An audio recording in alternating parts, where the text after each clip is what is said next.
Hello, everyone. It's me, it's PrimeTime Moff, and I am joined, as always, by the wonderful Oddimus Prime. We are here with a special episode of Rolling Out. So, Rolling Out has all been about going through the history of Transformers, going through for the 40th anniversary. You'll notice we both have our Lookins Tees sponsored 40th anniversary t-shirts with Prime and Soundwave celebrating the 40th birthday. So we've been having this year really taking a delve through each year in detail, and it's been incredibly fun. We wanted to take a little bit of a change this week, and I know we did something different last week, but something happened this week that I felt, we'll talk about it for this year at the end of the year. I don't really want to wait till the end of the year. I want to talk about it now. I said text you after the event, and it's like, can't wait to chat to you about this. And we were like, why not record it? Because actually, it's fun. So that event, of course, was Simon and I got the chance to go see Transformers 1 a little bit early, not as early as some, but a chance to go and see it. There was the premiere event that had very limited showings across the UK, but thankfully for both of us, there was a showing near to us that we could get to separately, obviously, but we managed to get to go see it.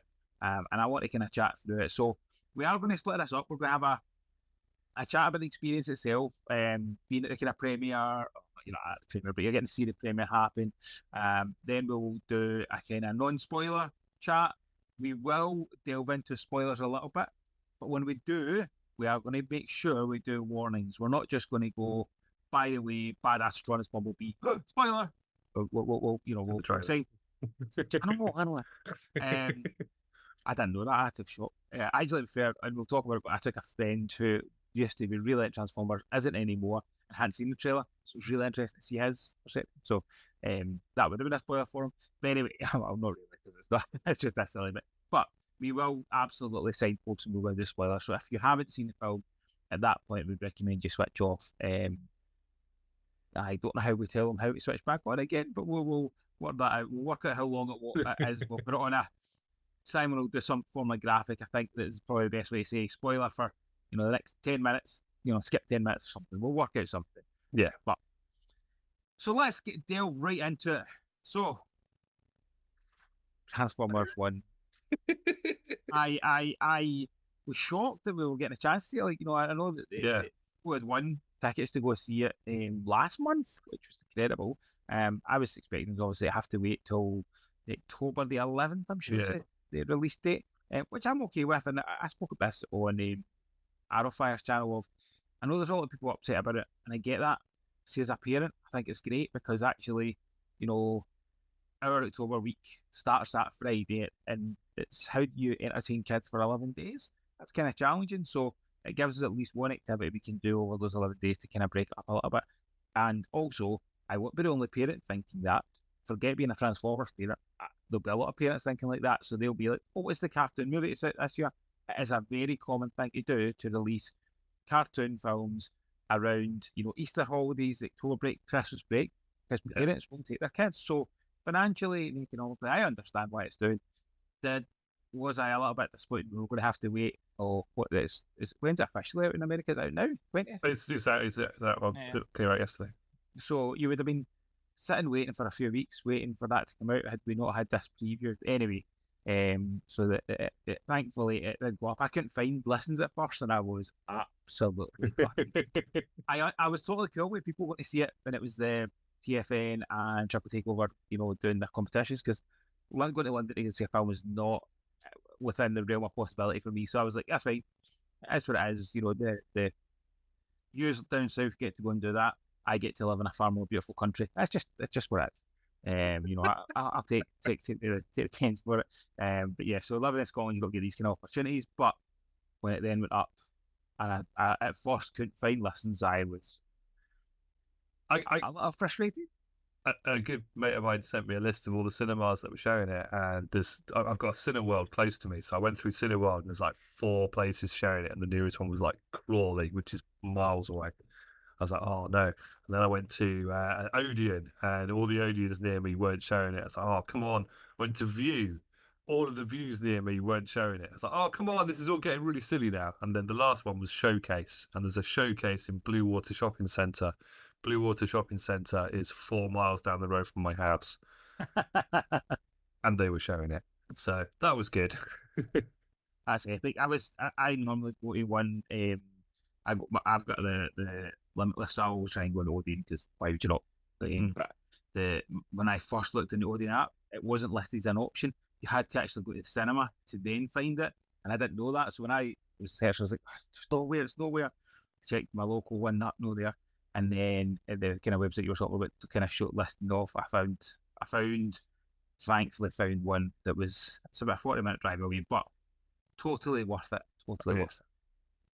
Yeah, no, it was definitely worth it. We just went straight from work because we work in Southeast London. We went straight from work to the centre, and then we had like 3 hours to kill. So we had an enormous amount of sushi, which possibly wasn't the best idea because I was then very full waiting for the screening. But yeah, I kind of did similar for Fred. We went in we were going to go to a buffet place. Sadly, the buffet place had a huge queue, so it was going to be cutting into a fine. So we went to a Hungry Horse, and it was they had a deal on, you buy a Super Saver meal and you get a starter for £1. And the Super Saver meals are big meals. It's not as if you actually need a starter, but yeah, it's kind of similar. But who did you go with?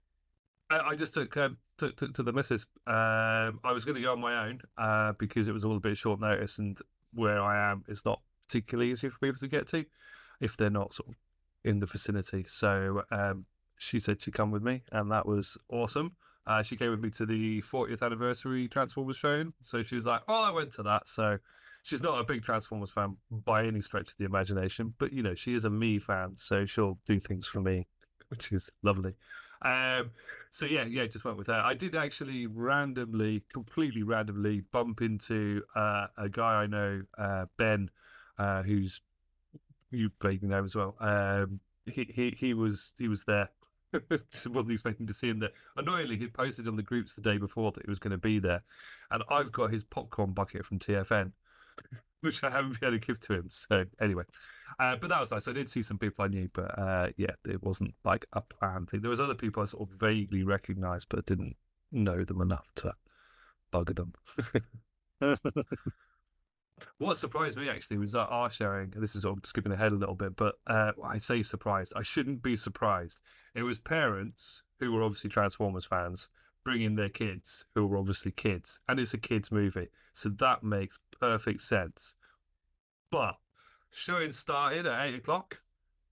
It's a nearly 2 hour movie plus extra stuff, and it was a Thursday night, and there was a couple. There was a couple of kids that can't have been more than about 5 or 6. A couple of slightly older. So there's a couple of kids that were probably sort of school age, sort of 11, 12 ish. And there's a couple of parents has like really, really small children who proceeded to cry through most of the film, which is expected because, you know, it's bedtime. But anyway, I was both surprised and not at all surprised that there were children present at the film made for children. It's an interesting bit because I think as a parent, you want to give your kids experiences. Like, I've seen the nicest way. There's a bit always that, in my opinion, you won't remember the single days at school, but you'll remember single special things that have happened. So I've done kind of funky things with more so with Jamie than Sean, just with the opportunities that have come up.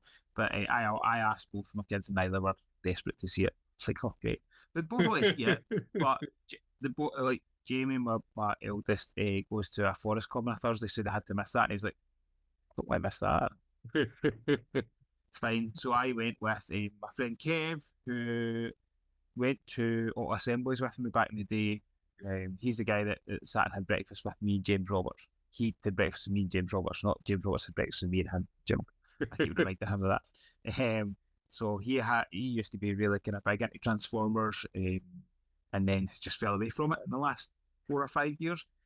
So he hadn't even seen the trailer that's there, and that was an interesting bit because it was like, he's like, what's the film about? And I was like, I'm not going to tell you. I just go. It's Transformers. And he's like, you know what? Yeah, let's go for it. So, which was good. But I was like, I was quite happy with it myself. I've got the Limitless Pass. I quite happily go to cinema myself. I've always found it weird that cinema is seen as that social thing. It's a thing where you're not meant to talk. So I kind of don't. I don't really get it. I've never really got it, if I'm honest. And I've always been a fan of going. You know, I'm a film lover and have been for 30 years since I broke my back. And I love the idea. I love going to cinema myself. I love just the relaxation of it. I love switching off, especially even more so now, if I'm honest, as a parent. You know, I can get 2 hours of peace and quiet to watch a film. That does not happen in my life at home. So I was quite happy to do it, but it was actually really nice to go with him. And we met up at another location so that we had the drive together, and I dropped them back off, and it was good to then chat through what did they think, how did they enjoy it. Yeah. So for those who didn't go, as you said, there was kind of gubbins, extra bits to it. So it was normally you go to cinema and you get half an hour of trailers and adverts, and your ice junkies melted by the time the film actually starts. You get your popcorn. This was similar but different because it was the actual premiere, so they were showing. Well, I assume they were, because I didn't mind, so I'm assuming they were for you because they were live streaming the premiere with all the interviews and all the red carpet. So I have a slight caveat on that. The live stream for us didn't work. So Aw. we had to queue. We were still queuing at like 8:10, and then they eventually let us in. So we probably started watching the film before you guys, but we didn't get to see the live the live stream stuff. They were very good at not telling us that that wasn't working, but we sort of figured it out by the way they Yeah. didn't show it. Well, that's a Anyway, shame. it is, but I mean, I saw the film, so You missed seeing the interviewer mispronounce Alita 1 and just call her Alita. And I'm going to give Scarlett Johansson the benefit of doubt that she was being nice and polite and not correcting her and repeated Alita rather than she doesn't know the name of the character she voiced. I think it was the opposite. But it was quite interesting to hear. I can't think of the name of the guy that voiced Bumblebee, for example. He was saying like Soundwave was his favourite character, so he's obviously the favourite actor in the film. He's a good taste. And then like Chris Helmsworth, absolutely calling it Optimus Prime an action figure. And I've kind of off you. So it was wee short interviews with each of them mixed with snips. So you didn't really miss anything. There's nothing in it that you'd be like, oh, I need to see that. But it was actually kind of fun in hours. There was a kind of wee bit of a cheer as it finished and it started to go on into the film, and it was just like, this is kind of cool. It's a different way to experience a film rather than, you know, again, you see your trailers, your adverts, and get the film. So, and it kind of felt like an event. More than they had balloons and stuff. They'd done an arch round the bit. They had, I know you had better pop-ups, the kind of pop-up. I never ever get good pop-ups at the audience, and I don't know if that's just an audience thing or just to make it worse, we also had the cardboard pop-up thing that you had. I just didn't bother taking a picture of it because they had so shit compared to the good ones. So at the Blue Water Shopping Centre currently, if you happen to be anywhere near there, go to the Showcase Cinema because in the lobby they have got Bumblebee, Prime, Megatron and Alita 1 statues, sort of full-size, life-size statues. So I'll take some pictures in the end of this. Can I just check? What curiosity, just because there is a point in there about it being Orion Pax, Optimus, and Megatron and D60. Yeah. What was it? The cogless versions, or I'll have to check my pictures. I believe it's, and that's sort of getting into. Yeah, but it's not spoilers. Cogless is out there. It's out there, yeah. and you know, so like, it's the cogless versions of them. So they are more life size. Cool. I'd say. Cool. Yeah. Well, that's good. So yeah, they're very cool. I'll stick some pictures up at the end, including the really awkward one of me standing next to Orion Pax. It was the box of tissues at your feet that was the worrying bit. That was after. Anyway, so let's have a quick non-spoilery talk about the actual film itself. Yes. Okay. Right. So give me your what were you getting into the film? What were you thinking it was going to be like? Because I'm curious. Because there's a lot of people were probably in a similar mindset to me of you watched the first trailer and I thought this is just going to try and be a silly comedy and it's going to be a bit like cringy, but it's not going to live up to what I hoped it would be. And I was very pleasantly surprised that it wasn't that. Yeah, I think we did a little trailer review of the first trailer, thoughts and things, but I meant to go back and watch it. I can't remember what we said, but I think we said something similar. It seems to be, it's not necessarily for us. It's not the Transformers being the Bumblebee movie that we all would love to see, and I still would love to see that. It will never happen in that way, but I would still love to see it. And it is jokesy and it is for kids, and that's how the first trailer sort of portrayed it. But the second trailer, when that came out, it showed that it had more to it than what was in the first trailer. So it showed that there's jokes and it's skewed to a younger audience, but at the same time, it's also got some decent storyline in there, and there's some dark elements and whatever else. So I think I was a little more optimistic, and the buzz that's come off all the different showings and everything, people have generally been really positive about it. So I was cautiously optimistic when I came in, and I was hoping that I wasn't going to be disappointed, and I wasn't. Said that. I think you see that review in the back of the DVD box. Cautiously optimistic, hoped I wouldn't be disappointed, and I wasn't. Yes, that. I heard a comment the other day that I thought was quite good, and it was about the aspect of like it's a film. In fact, it was Steve on Ian's show last night. He was talking about the aspect that he's able to recommend the film to people and not being almost embarrassed by it. That's actually quite a good point to kind of make. It's a film that I've texted my wee brother. My wee brother's wee boy is a bit of a geek. He's not hugely geeky. My brother was absolutely the opposite of me growing up. Like, did no interest in. As soon as it got to like a certain age, he was just like toys are out the window. I want nice clothes and trainers and stuff. And my mum always jokes that we used to test the partials, and if it was a soft partial, I would chuck it by the wayside. If it was a hard partial, he would chuck it by the wayside, and we would go for the partials that were more suited to our bits. I still do the same. But I text him to say, if you're looking for a film to take Jack to over over the October week, I recommend. I think you both enjoy it, and I'll be curious to see what your actual reactions after it. Because I think there is enough in it that a non-Transformers fan will enjoy it. It's a very good mix of giving the fans something that they really want, but also bringing in a new audience. I think this is going to give a whole new audience, and the 2007 film did that. Bumblebee, I think where Bumblebee failed was it probably tried to almost be true. All the criticisms the previous live actions had, it tried to correct those. Mm-hmm. And that's a good thing in terms of it's a far better quality film for us to enjoy. It didn't do a great box office, like compared to it didn't touch any of the Michael Bay ones. No. And that's the bit is it's a hard balance to get to make a film that's highly successful, because that's what it's about in the nicest way. They're not making a film going, we don't care about making money, we just want to make you happy. They need to make money. Like it's a business. The original films, Michael Bay, made money. Like all of them made money. All of them financially made enough money that you could class that as a very successful franchise.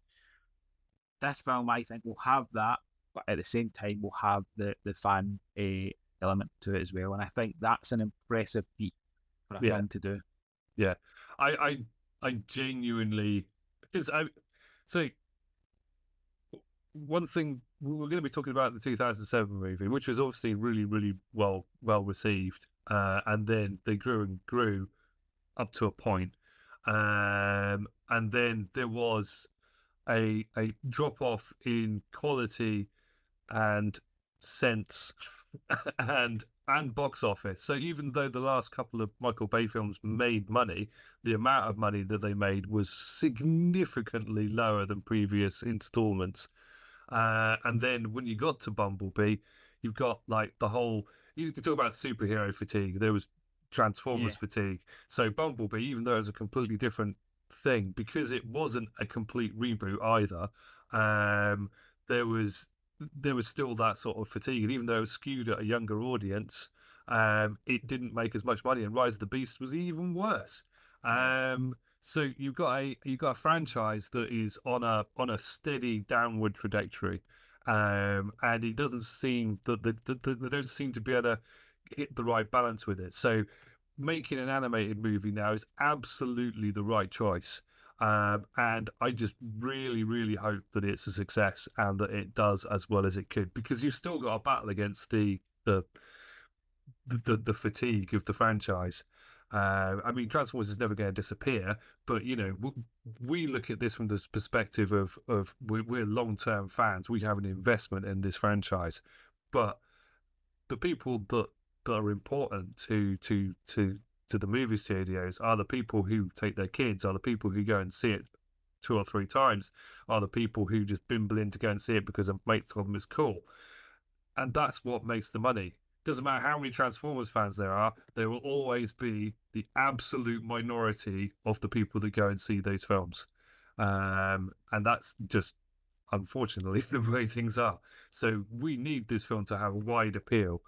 We need this film to have lots of people going to see it. And that's why it's filled with jokes. And that's why it's skewed at kids, because as much as we are afraid to admit it, Transformers is a children's toy.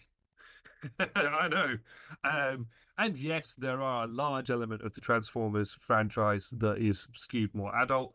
And the collectors are a big part of the Transformers franchise. So therefore, a lot of the toys are aimed at us. But where Hasbro really make their money is by selling it to kids. Yeah. And even if sometimes the collector's market is more valuable, if you don't keep kids coming into the franchise, then it'll drop off and everything else. So that's where we are, and that's why this is the way it is, I think. But the film itself, oh wow. I was so like should we can we do a non-spoiler version of the story, do you reckon? Yeah, go for it. Let's go for it. Okay, so you got Orion Pax D16, who are minor bots. They not minor as in like small kids. as in miners, like pickaxes. So they're working the energon mines on Cybertron because there was a war. There was a war with the Quintessons. Don't think this is spoilery really, but there was a war with the Quintessons, and Cybertron has been on decline since because a MacGuffin was lost. It's a Transformers movie, so therefore there is a MacGuffin, and they have to find the MacGuffin because without the MacGuffin, Cybertron is in decline, which is actually just a fairly standard Transformers storyline thing. There's no Energon; they can't make any more Energon because they've lost the MacGuffin. Anyway, so stuff happens, shenanigans ensue, and Orion Pax D16, their supervisor Elita 1. And the person they meet along the way, Badassatron, or Badassatron. That's how it's pronounced. Or B, as he is more commonly known. They go off on a little adventure. Shenanigans ensue, and that's pretty much all you can do without spoilers. Yeah, and I think that's a safe way to go with it. I think that's a safe. There's enough in the trailer that's not spoiler or anything. It visually stunning. It looked absolutely fantastic. It was really interesting. So even in the first trailer, when we see them getting their cogs and they're running out, the way Cybertron looks is so different to what we're used to.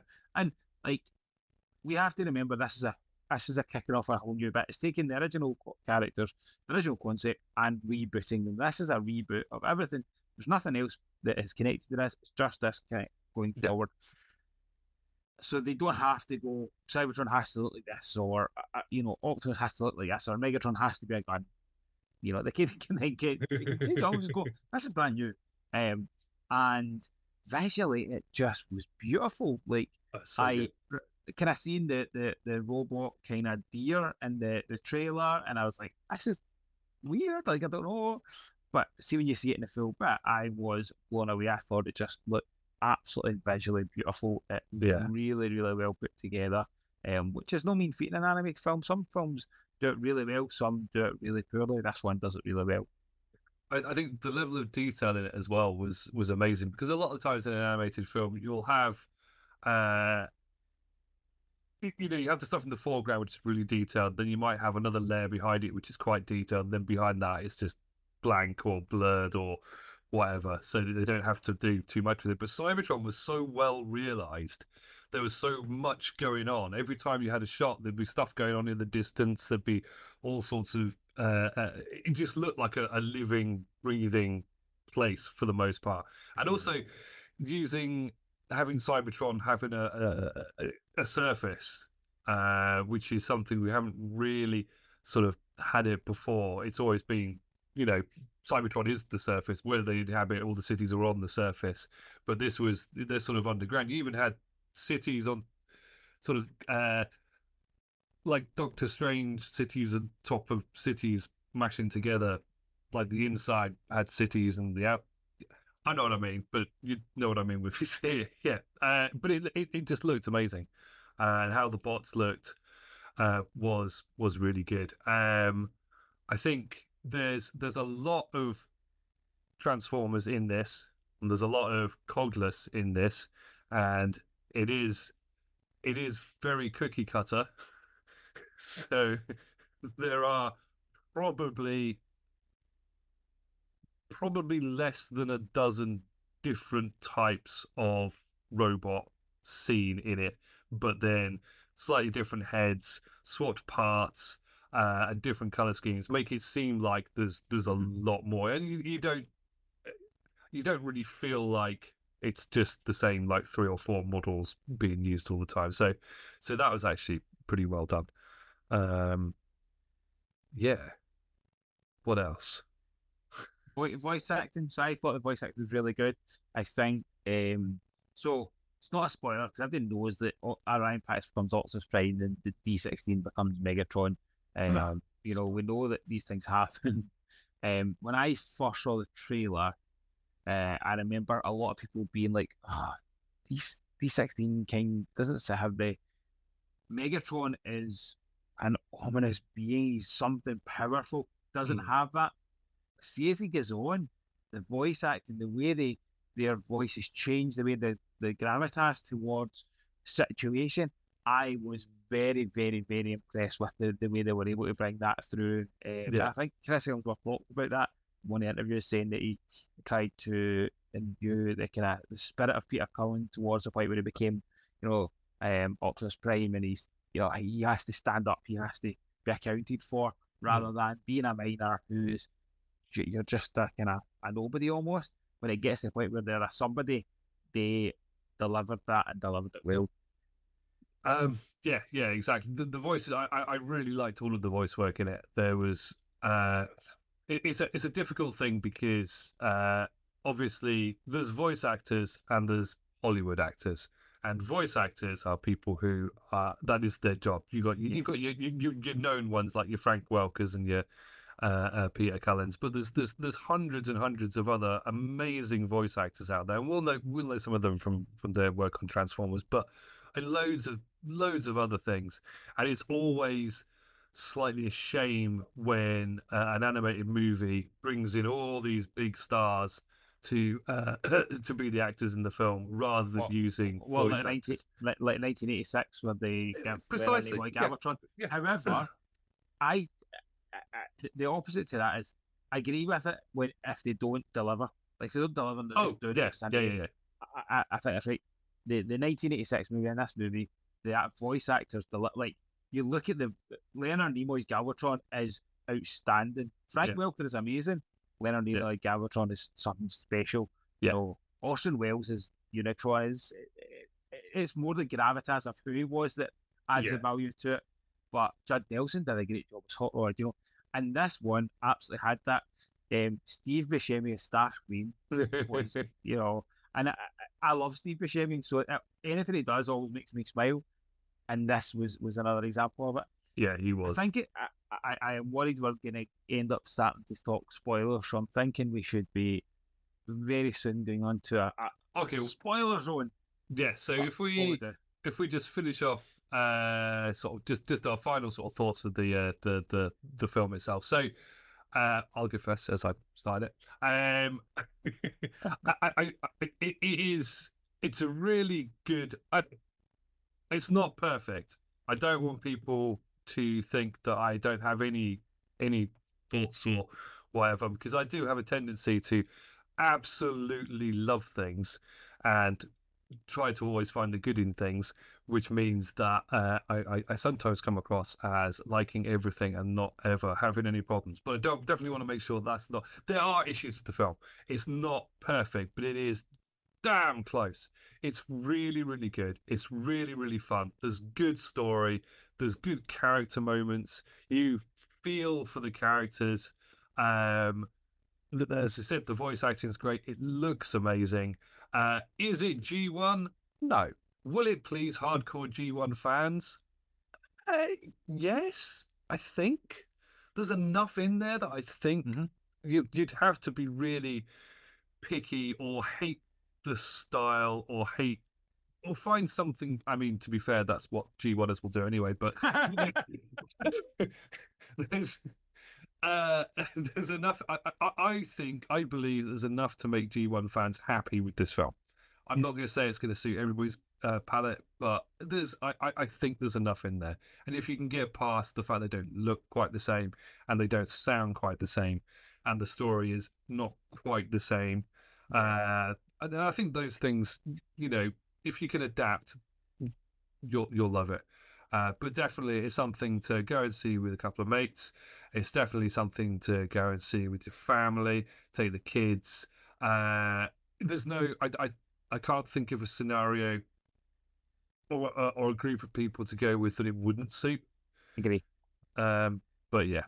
So yes, I think it was definitely a very, very fun, very good movie, and I thoroughly enjoyed it. And I'm very keen to go and see it again in 3 weeks.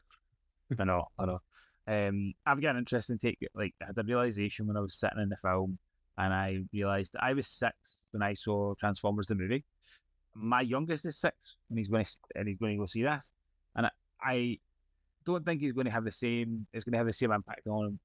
I don't think anyway that the '86 movie had to me because I was already invested in the characters, etc. beforehand. You know, that was a movie based on the CV series, the toys that were out, so we already had that in there. So this film doesn't have that. It doesn't have the same setup. It's a you're going in fresh. You know, you could have picked up the toys. You know, like some of the toys are out in Smiths and stuff. You could pick the toys up beforehand, but realistically, you're going in fresh. But I think that actually helps this film because I think it does have there is no expectations. You know, we all know that Transformers the movie killed off so many favorite characters, and we look back on it fondly now. But there was a time where Optimus Prime getting killed was not a good thing, but hence it was a bit of a box office flop. I think this will have a really good. But I am desperate to see it with the kids. But I am going to go see it again myself because there is so much in it for G1ers in terms of Easter eggs. It's not cameos if it was a live action, probably cameos, but it's more Easter eggs. So many Easter eggs in it that I can't wait to sit and nitpick through. And the joy of having a Olympus pass, I literally, if it was, I had to pay for it every time, I might not go see it 3 times, but I definitely going to go see it again with the family, and I'm going to stick away and see it myself as well, so that I can sit and do that. Oh, that's who this is, or who that is. So, I think it's a really good, fun film. I think it stacks up as just this. If it's just this film and it's one and done, then I think it's fine. Like, I don't think it needs.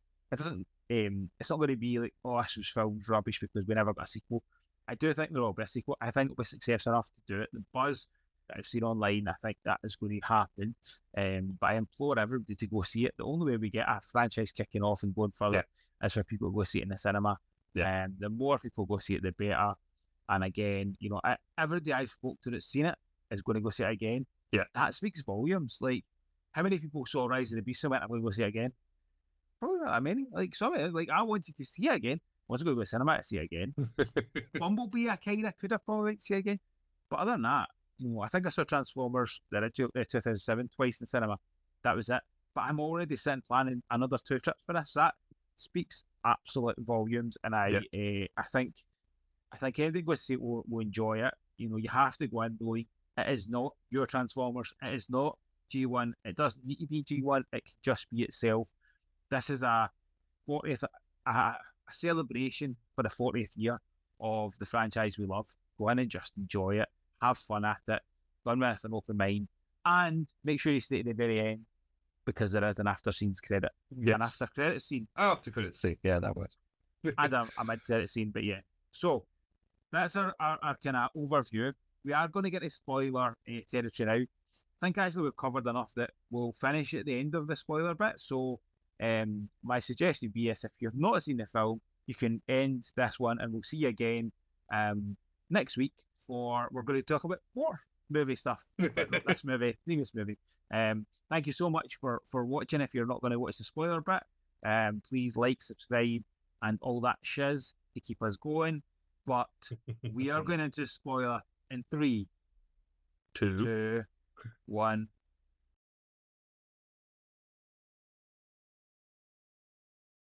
Oh my goodness. Right. We're now Okay. fully in the spoiler zone. Okay, so I think we should start at the beginning and do as much as we Go can to the piece end? together the story. Yeah. And then go that way rather than just picking random bits. So, okay, first thing that happens in this film that made me go, oh my God. Like, honestly, the first thing is you see fucking Primus. Primus? I had the same reaction. I was like, I my brain like nudging. I'm like, look at this. And I think he must have been like, I remember why I get this franchise now because he knew. So it does the whole the story of the creation of the Transformers. It pointedly doesn't mention Unicron. But I just think the fact they use Primus and that kind of origins bit, surely there is no way they're not going to do. If this is successful, I don't see that as the next film. I would see that as the third in a trilogy. You know, that's still, if you win a Unicron next time should be the evolution of what happens at the end of this. The first bit of that, it should be almost like your season 1 of the show, and a season 1, season 2, and then it goes into this is like your prequel to the TV show. Oh yeah, no, definitely. But in G1 terms. Yeah, but so it explains how Primus created the Transformers and sacrificed his own life to become Cybertron. The model for him, the 3D model, looked so much like the Energon one. Yes, I was thinking that as well. Yep, I was thinking very much like that. Exactly. Yeah, very very similar. So he's in it like 2 seconds or something, but transforms into Cybertron pretty much the same way the toy did. Which I think, maybe they just scanned the Energon toy, but HasLab Primus. Calling it. So yeah, that was great. And then it talks about the creation of the first Transformers, which are the 13 Primes, and then how the Primes led the Transformers, and they are called Transformers. They're specifically called the Transformers in this. And then there's a war with the Quintessons, Can I ask a question? Yeah, sure. So the 13 Primes. Yes.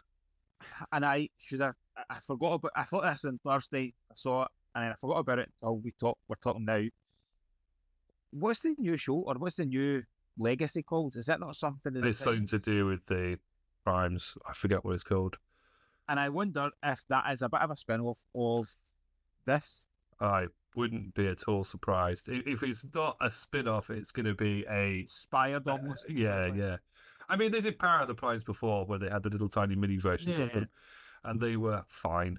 But it would be nice to get some actual proper toys of the Primes, other than Alpha Trion on repeat. So yeah, I definitely think that's the way they're going, which will please a lot of people, I'm sure. Sorry, I interrupted, but I just no. And I was like, oh, and it was funny that bit of like I knew Kev who was with me. If I'd said that to him, he'd be like, what are you talking about? Like, what life?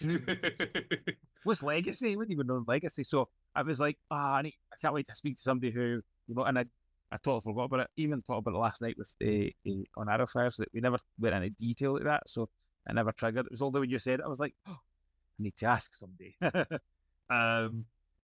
So then it sort of there's a war with the Quintessons and the Primes. The MacGuffin is the Autobot Matrix of Leadership, and with having that, for some reason, creates Energon on Cybertron. It's not really explained. Something to do with the connection to Primus. Yeah. But anyway, there's a war. The 13 get killed by the Quintessons, or so we think. It's spoilers. It's fine. So they get killed by by the Quintessons, and the Matrix is lost. Fast forward 50 cycles. Now, I don't know how long 50 cycles is. They keep saying 50 cycles in the film, but 50 years doesn't seem like enough time. So I don't know what 50 cycles equates to in Transformers time. But anyway, so fast forward, then you're introduced to Orion Pax and D16, who are miners, and they're doing mining, and they're getting into all sorts of mischief because Optimus, he's a bit of a scamp, which I wasn't expecting.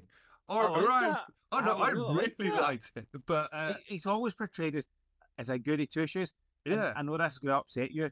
But that's what I don't enjoy about Optimus Prime. Like I don't enjoy his character so much. I enjoy his toys. I think the concept of Optimus Prime is good. I've always it's the I like when they kind of treat him slightly different. I thought it's kind of like where, and this does obviously like having Megatron as a good guy. Like when IDW did it, the fact that nobody's wholly bad and nobody's wholly good. no, no, And I think Optimus is portrayed far too good at points. So being a bit of a it's heart's in the right place kind of character yeah, rather than a virtuous character, I thought yeah, was really good. And it set you up to the both of them start that neither are wholly good or neither are wholly bad. They're just adolescents almost like it's almost like the story of the whole bit of the evolution is them going from like being kids to being adults. That's the yeah, kind of when you're in that kind of bit of you're just testing the waters and you go, not that sadly I've got it coming up, but you know what kind of teenagers are like where they'll test yeah. the rebellious bit. I think that's the Optimus Prime or the Ryan Pax, and I really enjoyed that. He knows that something's wrong, and he wants to find out what it is, and he wants to help. Yeah, it's And maybe definitely it he doesn't go wants to about help. every way, but yeah, it's good. I've got another thing to point out, which is Mhm. gonna well, it is what it is. So his character arc in this very much mirrors a character in another film. Now, see if you can keep up with me on this one. So there's a character. He's a bit of a rogue, a bit of a scab, but he's got a good destiny, and he goes off and he does some exciting things and whatnot. But then uh, he uh, uh, um, he gets in trouble because what he went and did was a bit wrong. So he gets into loads of trouble. He gets banished to somewhere, and he hasn't got any power. But then he has to prove himself until he can get his power back and become the leader that he's meant to be. Um, Four. I was thinking going, you thinking Star? I was actually thinking, is he going with like the episode kind of two Star Wars where two of them are best friends and they both have the kind of right bit start to get, and then you went and it's yeah Thor like it's 100% Thor, and that's really funny because of the obviously voices. Exactly. It sort of there's bits in the film I was like, this is a little bit Thor, but I mean it's different enough. Yeah, It's not just hey, let's just cut and paste Optimus Prime and Thor, but there's parallels, shall we say? But I mean, it's the hero's journey. There's always parallels with the hero's journey. It's not a it's a trope, but it was just interesting that was quite. yeah. But anyway, so yeah, as you say, Prime, he's got this. I think Pax has got much more interesting character. He is doing stuff you wouldn't expect from Optimus Prime, and they did incorporate in that because his official lore is he was an archivist. He Mhm. worked in the archives and stuff. And in this, he didn't work in the archives, but he likes breaking into them to watch historical documents. So he watches some historical documents about when the primes were defeated, and he's getting lots of good exposition via that means. So he breaks into this place and he gets caught, and then he gets chased by Darkwing and Dreadwing, who turn up quite a lot in this film. Um, and then he gets caught out. There's a big chase scene, which is all really well done. It's all lots of good fun. And there's a there's like a class divide between Transformers and Cogless. So the Cogless, they're Transformers who can't transform. They have a big hole in their chest where their transformation cog should be. but theirs have they don't have them. So they're like the menial bots, the ones that are made to do all the mining and everything else. The mining of the energon because the planet hasn't got any energon, yada yada. But he gets saved by D16. They're all good pals. And it's funny because it's not the way you'd expect it to be. D16 is the straight laced down the line. I Very, I want to do my very job. clever, very clever done. In terms of like the way that the story arc goes, I'm going to throw into you're saying it's like Thor. Were you ever a wrestling fan? What's a wrestling fan? Bits and bobs here and there, yeah. So there was a WrestleMania match between Bret Hart and Steve Austin, and Bret Hart goes in as a babyface, Steve Austin goes in a heel, and through the storytelling of the match, they do what they call a double turn, and they come out as Steve Austin's the babyface, everybody loves him, and Bret Hart's the heel. This is what they do in this film. Like they essentially have them at the beginning, as you say, D16's more the goody two shoes, like not goody two shoes, but the more straight laced. These are rules. These are what we need to do. We don't.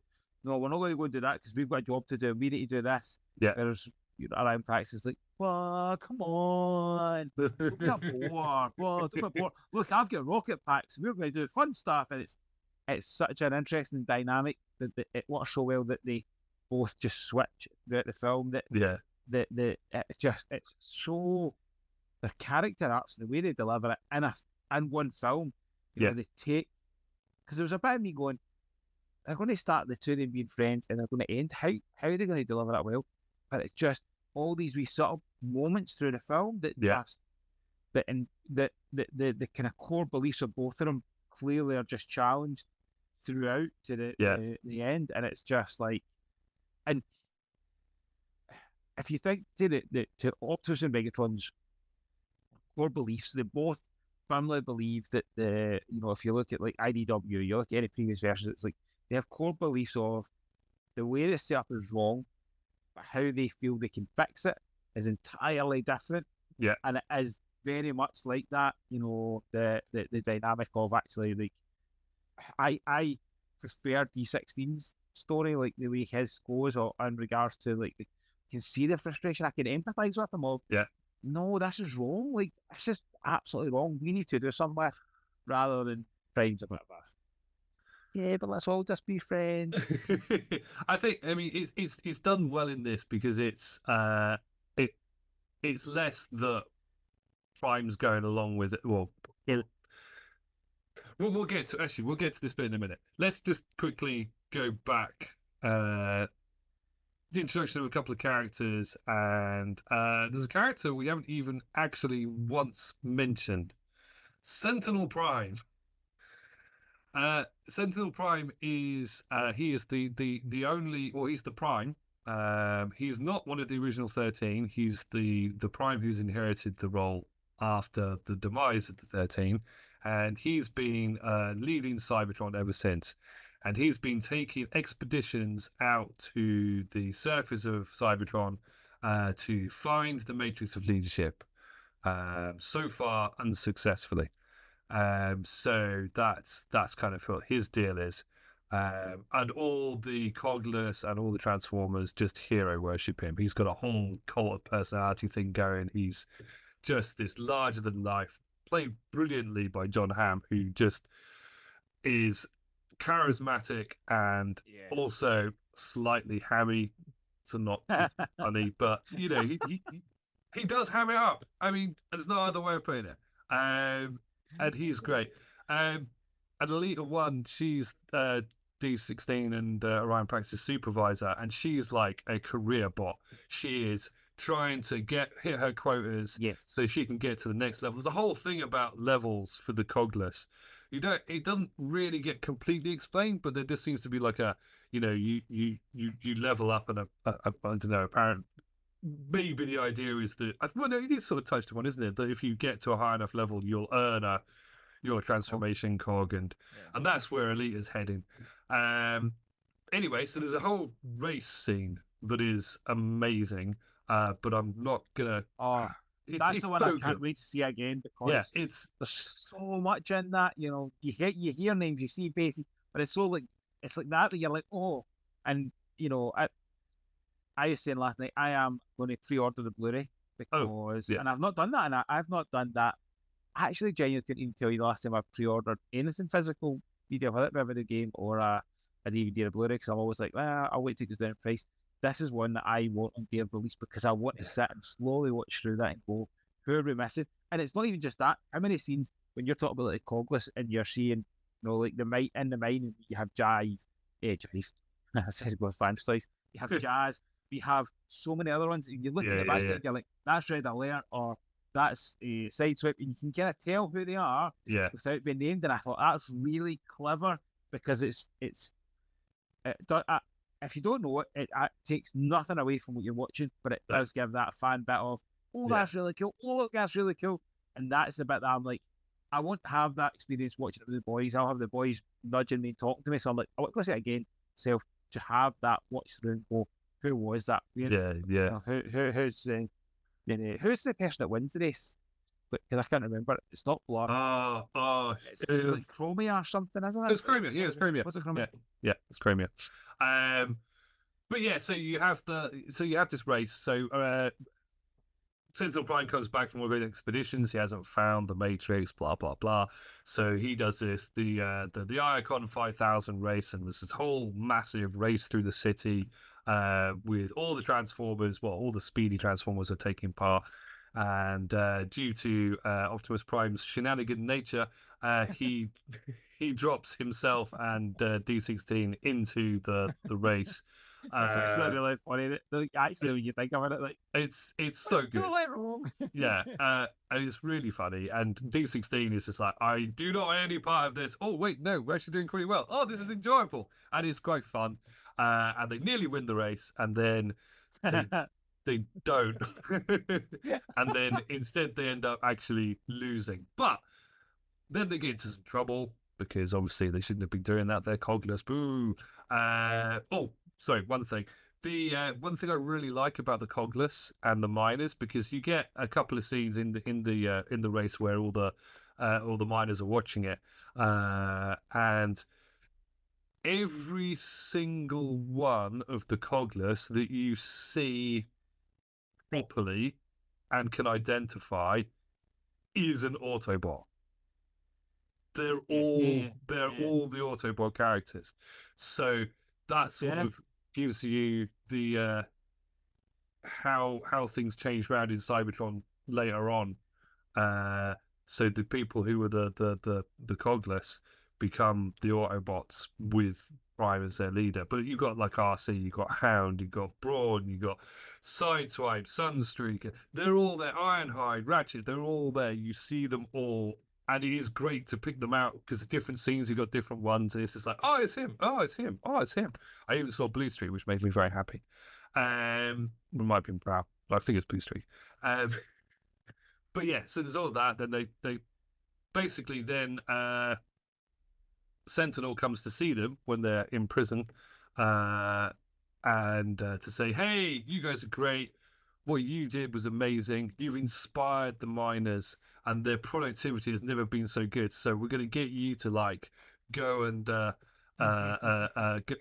and inspire the troops personally by me. You can go and see my personal doctor, and we'll fix you all up and everything. It's all going to be great. And he's got his second in command, who's Arachnid from Transformers Prime, and she is awesome, so cool. And yeah, so that happens, but then Darkwing turns up. It's like, no, that's not happening. You're going down to the bottom level, and that's that. So yeah, then they get chucked down to the bottom levels of Cybertron, where they meet Badassatron, who has obviously been down there by himself for far too long.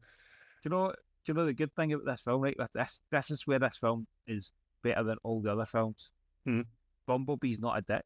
Like He's not. And you actually like him. Like, well, I didn't. I enjoyed Bumblebee. You know, all the moments, the knife hands, the stuff you've seen in the trailer. I just like he's funny, but he's not an annoying funny like can be the other ones. And I think that that aspect of how there was a character that you're like, oh, like Transformers, the 1986 movie, has really, there's a wee dip. Yeah. But this film doesn't have that. This film has all the characters are enjoyable. They've all got their different bits. I still think that when and I don't think we should go beat bit for each the movie, but obviously we're going to talk about the rest of it. But the when they get the cogs, and then when Badass Tron, I like Badass Tron, it's funny. He gets his battle mask. I just look at him and go, that's Goldberg. That's not Bumblebee. I think that's a really interesting visual aspect of it. That there's they've taken bits from other stuff. The blue eye, the blue eyes visor is. It's more a Goldberg. Even the thing that the cog, when you get that cog, it's not just a case of you can now transform. They clearly grow in stature. Yeah. The point where later in the film where Optimus Prime goes back to talk to the cogless, and he's went from being the same height as them to being like you and Paddy height. Like it's something different. It's so when did you get your cog, Simon? But I think that and there was so many revelations through the film in regards to, again, driving the D16 to Megatron story of he learns, he looks up to what's his name, his Prime, Megatronus.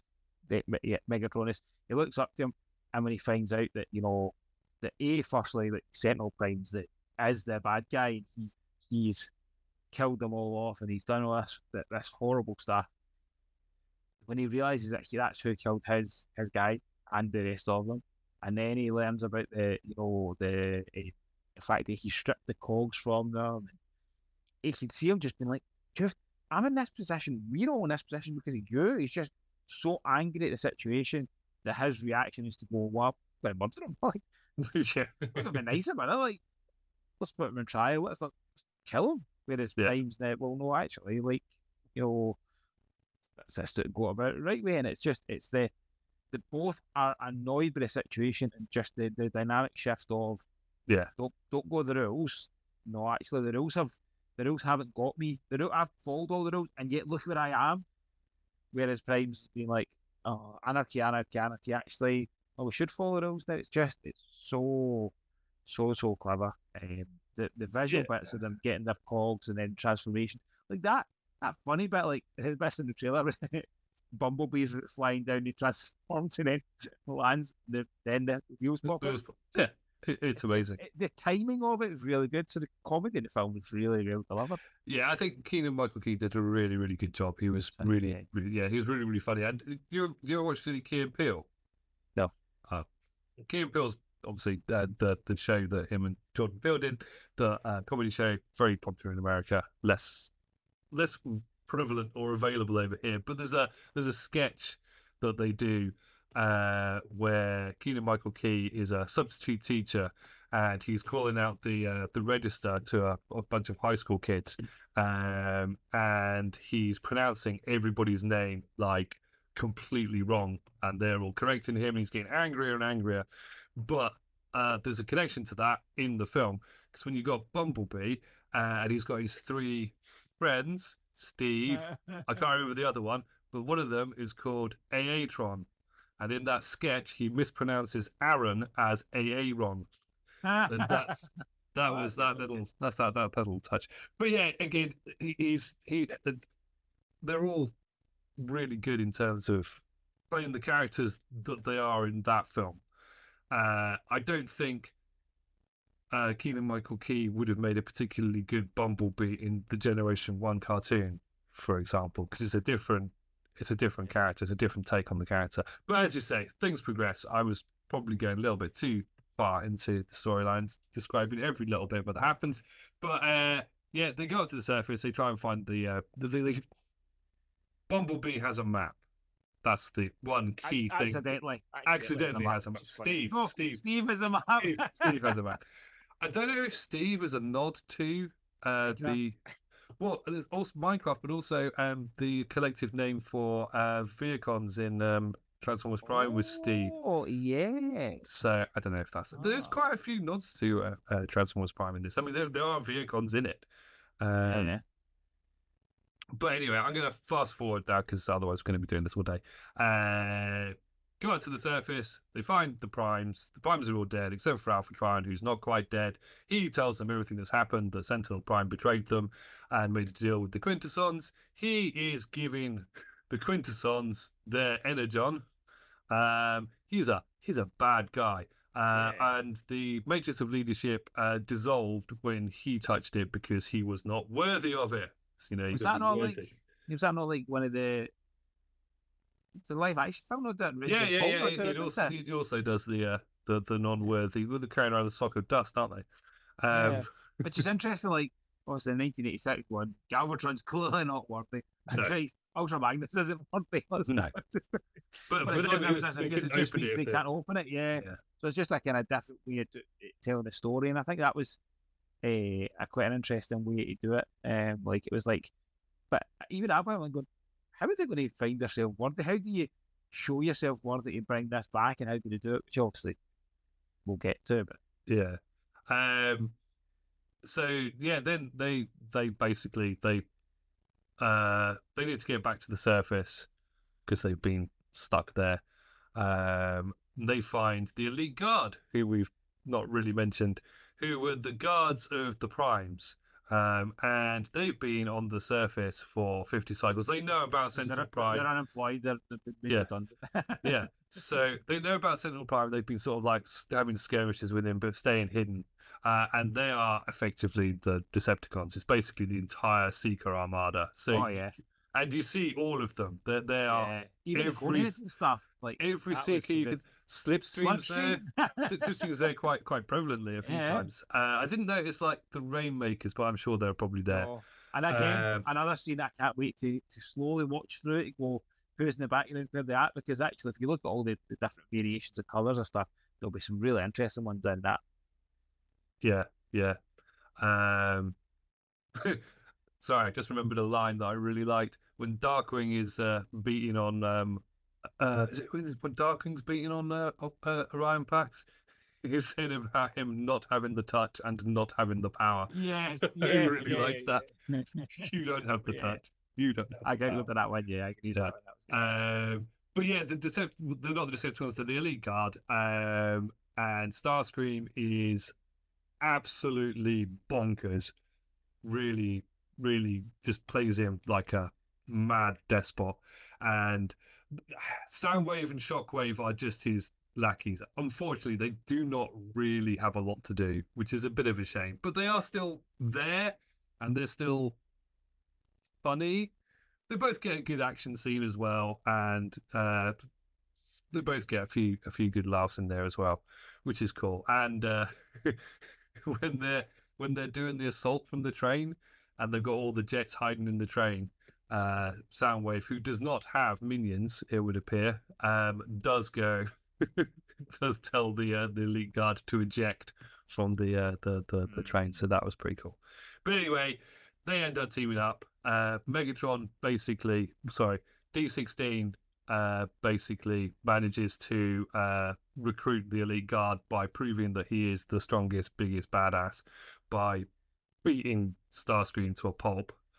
I don't know whether you noticed this, and I need to watch it again, but Steve Buscemi's voice to start off with is quite gruff and quite, well, normal Steve Buscemi-ish. When he's being beaten by D16, he's got him by the throat and keeps punching him in the face. And then when you hear him later, he's got a squeakier, raspier, more Starscream voice. Yeah. Which I quite like that. Again, it goes back to the voice acting for the delivery of what they are at the beginning to the end. You know, by the end, he's Megatron. Yeah. And he's not. The D16 is gone. Yeah. Optimus Prime, Ryan Pax is gone. Starscream is Starscream. You know, that very much at the end, the very end of it, it had me going, oh, I cannot wait for a sequel, because actually we're going to see Starscream, we're going to see Optimus, we're going to see Megatron, we're going to see the characters that we know and love.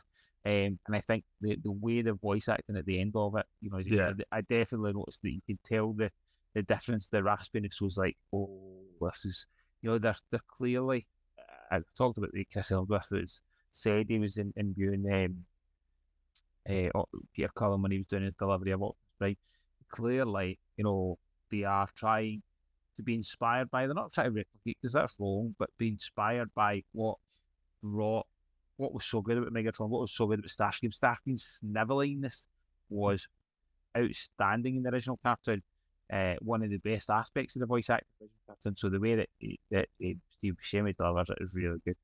And yeah, Soundwave, I would want more Soundwave, but of course I'm going to want more Soundwave. Like, but the fact that he looks like Soundwave, like, Yes. is more than enough for me at this point. You know, the Transformers, the ones that had their cogs, and even when the cogless get their cogs, at the end of the film, they look like the Transformers we know and love, which I'm just like, that's good. You know, like, that's you keeping the G1 happy. You don't need, not that you don't need them, but why not try and keep the new fans happy who are going to enjoy this film for being what it is, and also keep the old fans happy, because then you get a bigger audience. And some of the films haven't done that. You know, No. The live actions did not try to do it until Bumblebee did not try to replicate the original one. You know, I was on last night, Harrowfire was doing stuff, and they showed Galvatron, and it's Motormaster. Galvatron is Motormaster. Like cost me a spade, that's what Motormaster would have been. And it's that the live action's never done that well. The animated cartoons haven't done that really. They've not tried to slavishly be G1. By the end of this, these characters are slavishly G1, other than Megatron's obviously. Yeah. And which is right. The right, but he still has the same aesthetic to him. You know, see when he got the one of my favourite bits actually for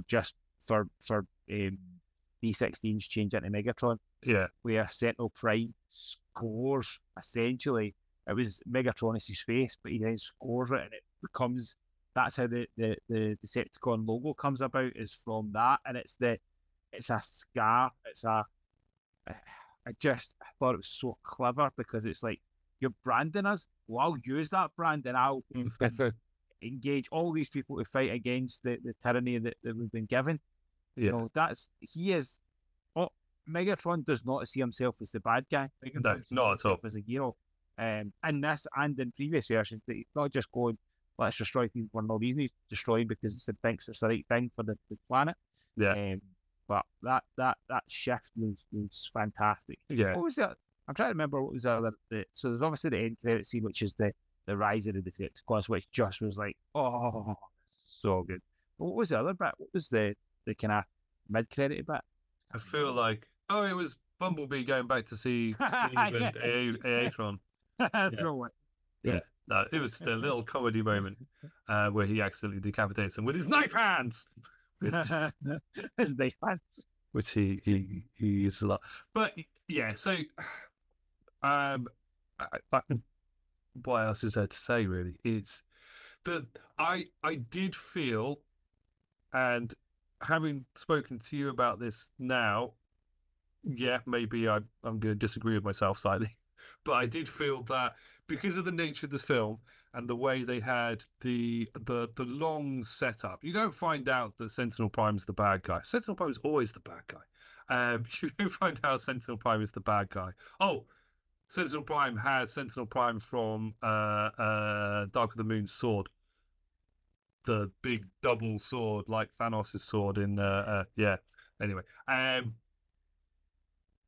so you don't find out that he's a bad guy till over halfway through the film, and you have such a big setup with them being mates and pals and everything else that it doesn't really give enough time for to develop the D16 into Megatron. We infer a lot of it, and it is all there, but it's really compressed.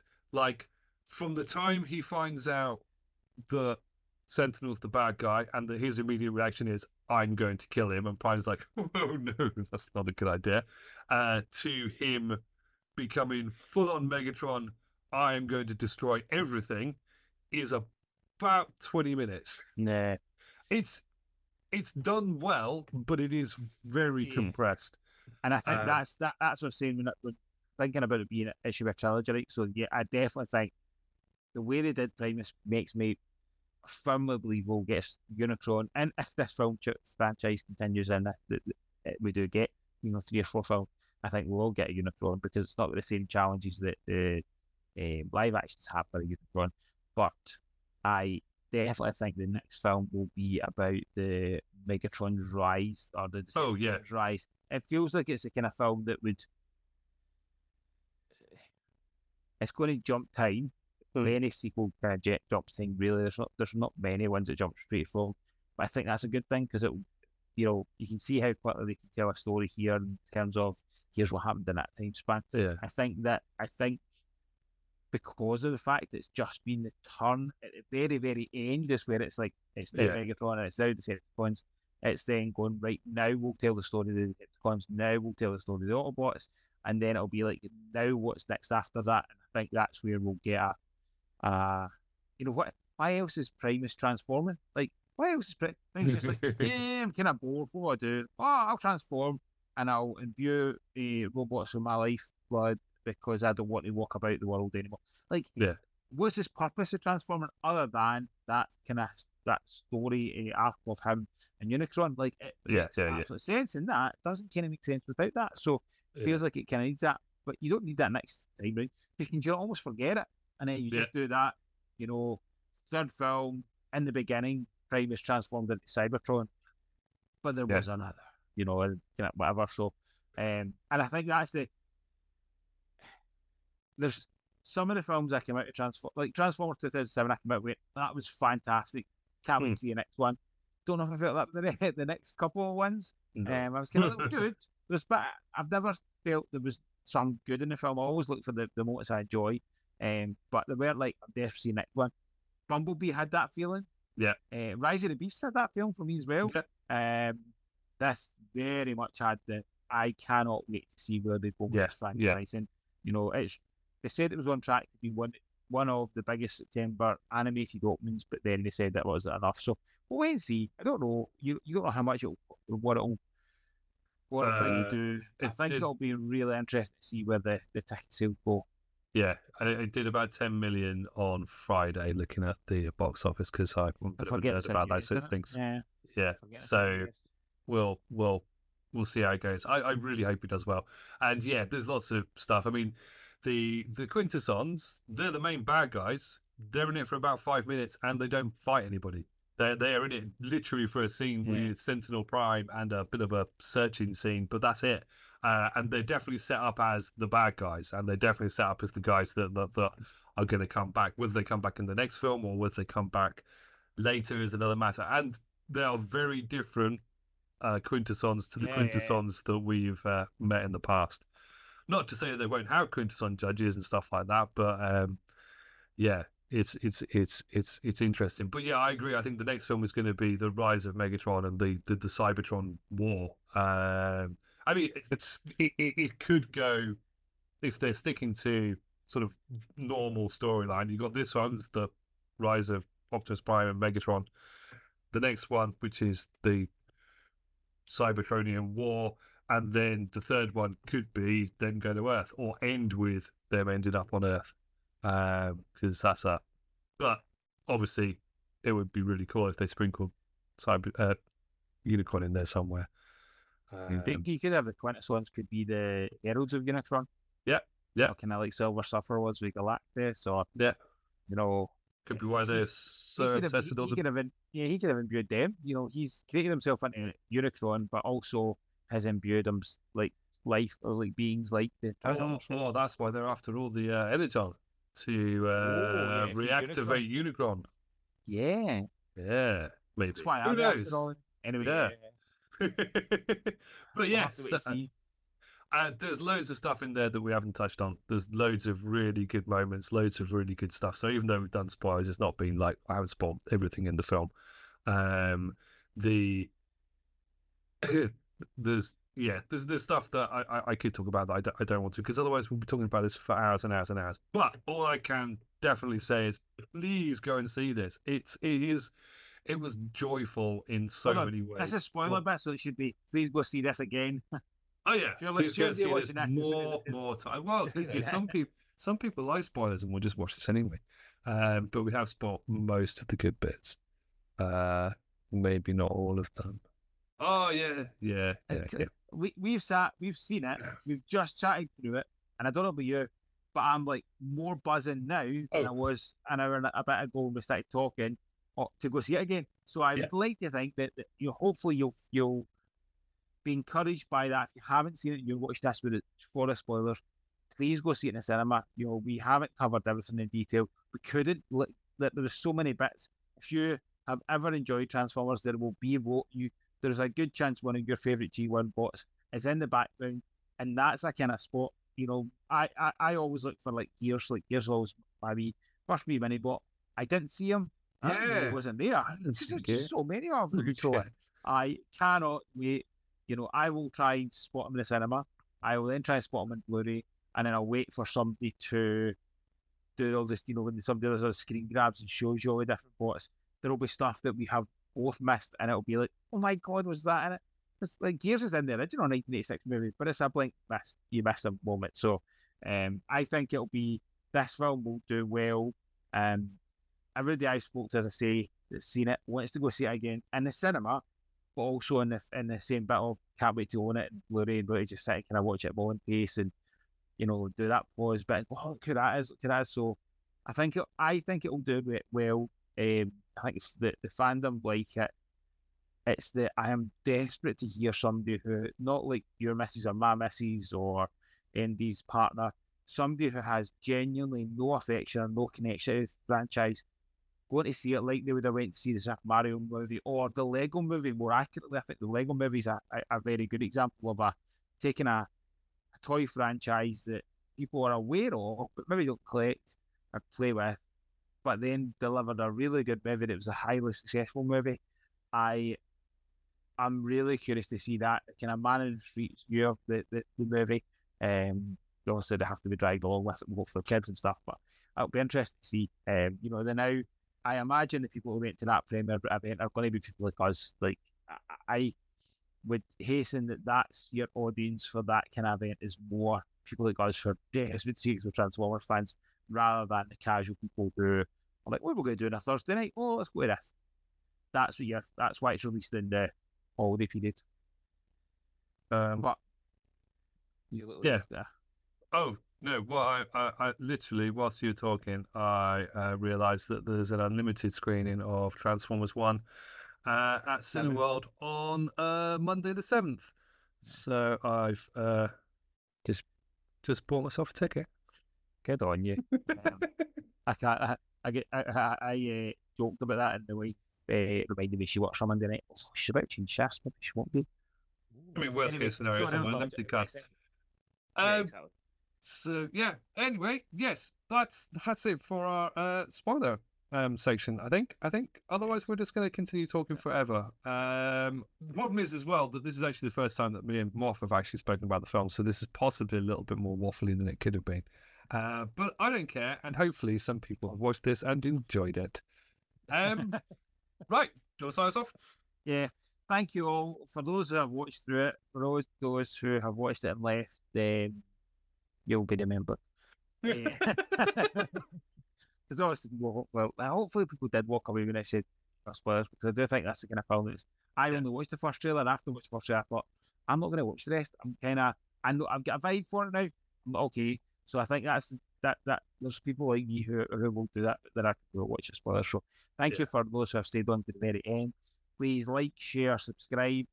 We will genuinely be back to regular episodes next week. We had every intention of being back to regular this week. Yep. But at the point when we recorded last week, we did not know that we were going to see Transformers 1 this week. Yep. So, we talked about it. We'll need to try and see if we can find it. As soon as the two has got a chance to see it, we were like, let's catch up and just chat between us. And then it was like, well, no, we need to record this because actually this is my maintenance point. A proper Transformers 100%. Cartoon movie back in the cinema. It's the right call to make. I think we finished our 40 years of rolling out by the end of the 41 year now. Yeah, probably. Because I was just so long. But we don't stress with the time frames. I think we just enjoying as we kind of go the journey of it. And this has been a big, massive part of it. The last week and a half of Transformers stuff has been so exciting. I know that the live stream Pulse was not that exciting, but you think of some of the news that's dropped about Missing Link, the rebuilding the trailer, and then the franchise genuinely has never been in a better position. We have got a fantastic new movie. We know we've got a new toy line coming next year and something of the times. Time of the Primes? Time of the things for it. Oh, we need to go check. Yeah. But it's an exciting point, so it deserved that an extra wee episode just to kind of have this pause through and go through it. And we will catch ourselves up. We'll have double episodes in a week basis. Maybe through Christmas we'll have 6 episodes a day just to catch us up. Yeah, that sounds good. But thank you all so much for watching. Thank you, Simon, for joining me for this episode. No worries. See you in the next one.